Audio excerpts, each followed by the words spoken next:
Arcade conversions have not always been done well on the Atari 2600. Pac-Man was a debacle, and Atari's own Centipede was a piece of steaming dung. Many people believe that the 2600 was an instant hit, but when it came out in 1977, sales didn't quite take off. It wasn't until Taito unleashed their groundbreaking arcade hit Space Invaders that Atari made their first and their last good decision and acquired the license to port it over to the 2600. In fact, they booted out the mediocre Combat and made it the pack-in game for the system, and that's when sales took off. Look, I found the hidden invincibility code. Actually, that's the screen you get when you boot up the system.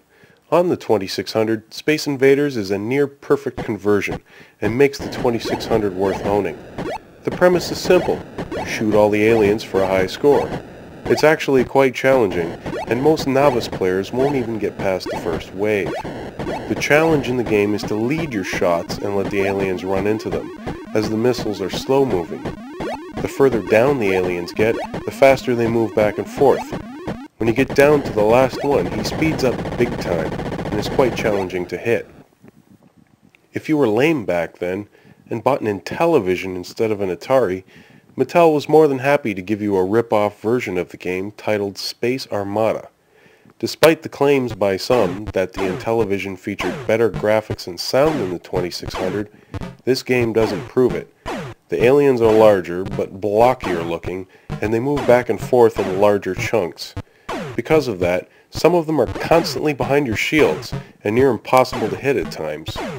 There's also a glitch where they are over top of your shields, but you still can't hit them, and you have to wait until the shields disappear to start nailing them. And forget about shooting through your shields. They take an insane number of hits to dissolve, and the invaders will have landed long before you can get a clear shot. Space Armada is just simply missing the awesome balanced gameplay of the 2600 game, and to my eyes doesn't look as good either. Mattel wasn't the only company to rip off Space Invaders.